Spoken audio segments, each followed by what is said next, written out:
Imagine that you wake up on a beautiful day only to learn that an apocalypse is going to end the world before sunset. Before you could take it all in, you're given 3 choices. First, accept your fate and die. Second, stop the apocalypse with the condition of an uncertain future that could be bad, good, or even scary. And third, use a time machine to travel back in time, adapt to that world, and live there permanently. It is likely that many people might choose the third option as it satisfies our deeply ingrained need for familiarity and safety. Humans by nature are risk-averse and want an orderly and safe life, even if that means traveling to an estranged arcane past or refusing to bet on the future in the face of uncertainties. What would you do in this situation? If you're thinking, thank God this is just a story, well, let me tell you, it is not. This hypothetical scenario is synonymous to our current times. Only difference is, we are not going back to the past physically, but mentally instead. And the way we are doing that is by falling back on nostalgia.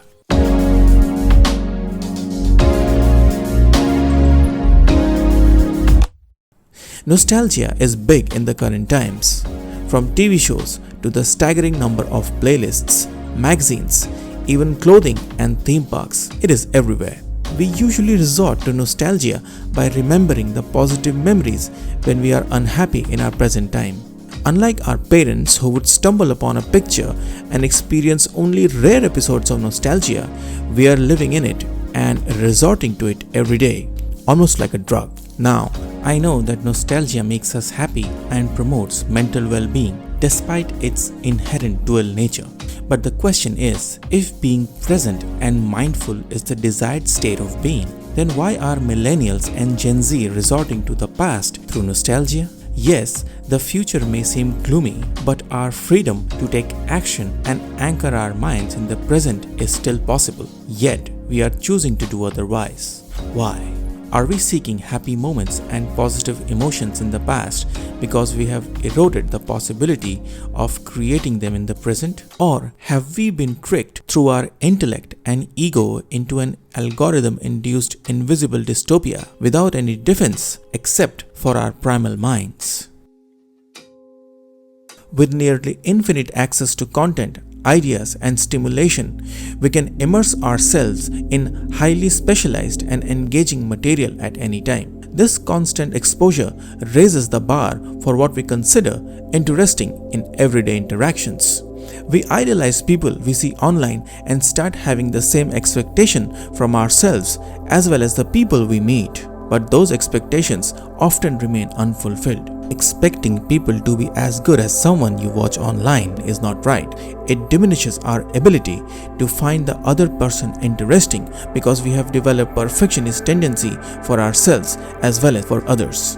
You may be surprised to hear, but the top reason Gen Z avoids dating is fear of rejection and coming across as cringe, which clearly reflects this perfectionist tendency. Like social media, this tendency is compelling us to seek novelty in the digital dating world as well. Dating apps often possess a superficial environment projecting extremely high standards. A handful of people with an attractive profile receive almost all the likes while the majority don't receive anything. It is not uncommon seeing people say things like, "I'm just tired and done from the burnout." Being in a repetitive process of swiping and being ghosted leaves people empty and anxious. Perpetual rejection takes a toll on our self-esteem, yet keeps us craving for intimacy. Swinging between wanting affection and fear of rejection, we end up craving company when we are alone, but wanting to escape when we finally find someone to date. It is a lingering feeling rooted in our unacknowledged sadness from the lack of intimacy. This is when people who possess memories of the simpler past cannot help but draw comparisons. They do not want to numb themselves, as this sadness is not really a form of pain, instead a longing to feel in a particular way. And to do that, people usually resort to many things.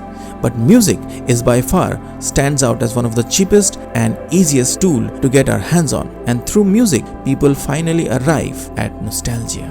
A lot of music on the internet these days evokes nostalgia, retro movie or game theme music, playlists that resembles the vibe of a retro song, playlists focused on memories. It is all available and being played millions of times, reflecting our unconscious search for happiness in our best memories. Memories that brings us joy but also sadness because we know they will never happen again. All of this raises a simple question. Why are we doing this to ourselves? Why can't we simply make things right? It is because in our quest of minting novelty and perfection, we are left with loneliness and a lack of positive emotions. However, humans by nature want to feel emotions and passion. We engage with things that have an emotional nature, be it positive or negative. Emotions act as an amplifier and adds vividness to our existence. When we lack positive emotions, we can be tricked into negative ones instead. And these negative emotions can end up dragging us into the territory of opinions, hate, and polarization. In fact, the reason nostalgia is so powerful is because it is processed as an emotion in the brain. The problem is, falling into an algorithm-induced rabbit hole of opinions will leave you with massive cognitive dissonance. Leon Festinger, who gave the theory of cognitive dissonance, says that humans are often connected to their ideas and beliefs emotionally. Every time we are challenged with a counter-narrative, we face cognitive dissonance and search for new information to defend our core belief. This is what is happening to the society right now. Angry people totally locked inside echo chambers and suffering in loneliness. We have been tricked into feeling passionate emotions for things that deserve nothing more than a rational outlook, nothing more. We should remind ourselves that emotions are a beautiful gift to mankind as they amplify our experience and add nuance to our life. It won't be incorrect to say that to feel is to live and to live is to feel. But when all people can feel is anger and loneliness just by their existence and interaction with their immediate environment, they want to retreat towards positive emotions. This is where nostalgia is filling the void that should be fulfilled by human interactions instead.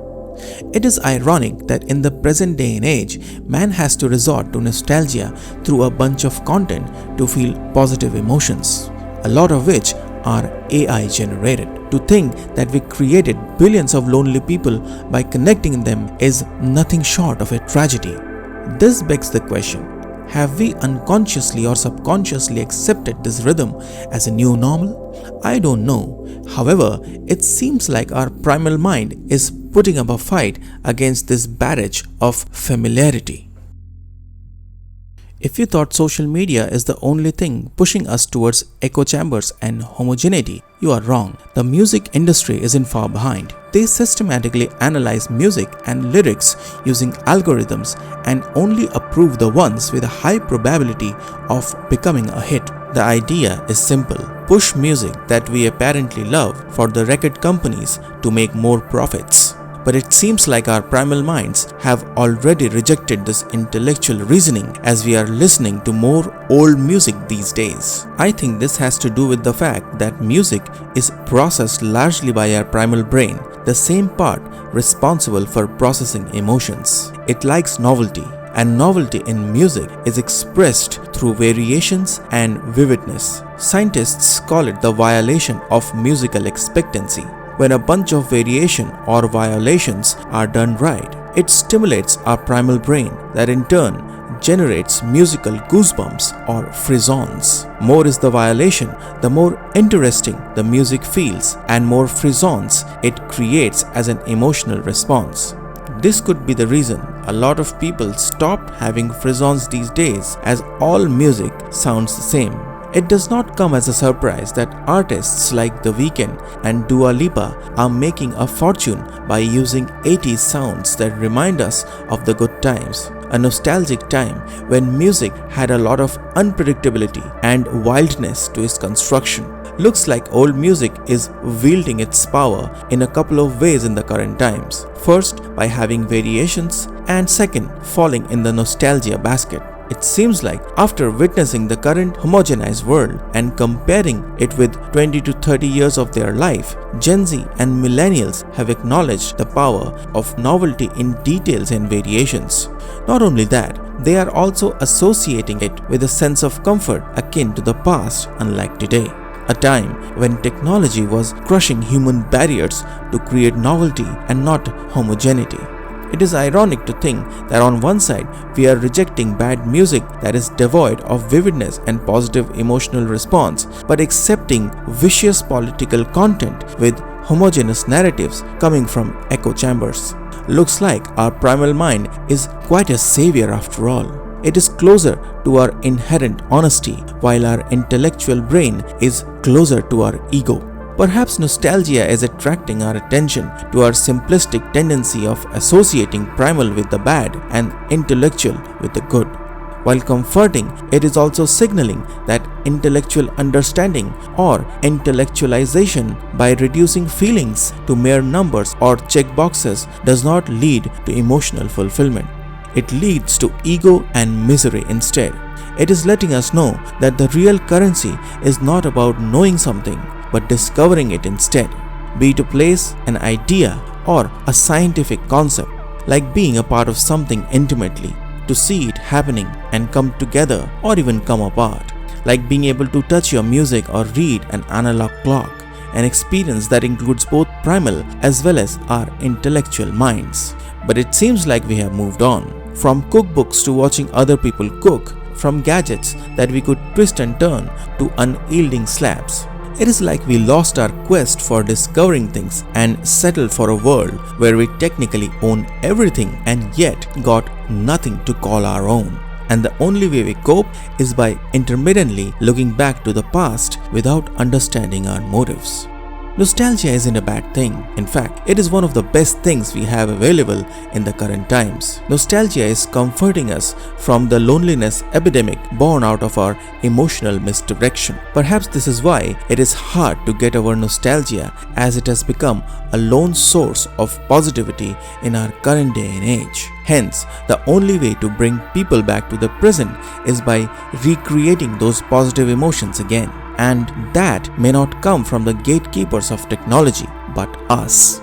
We should understand that all our inventions must go into creating novelty, to near positive experiences, positive emotions, and overall a more fulfilling world than ever.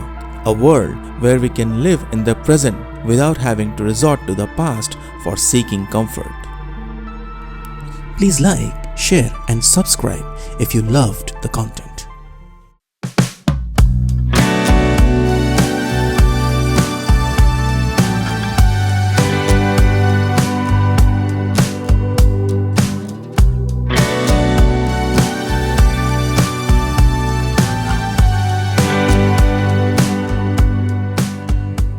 What do you think of white people? White people, they straight, you know. They just like me, you know. Okay. So you've never... They're just people like anyone else. Okay. All white people ain't in the same boat, you know what I'm saying? Because like you, I mean, if you was a prejudiced white man, you wouldn't be standing here talking to us, right? I love them just like I love the black. And I wouldn't mind marrying one of them. Hey, and then again, and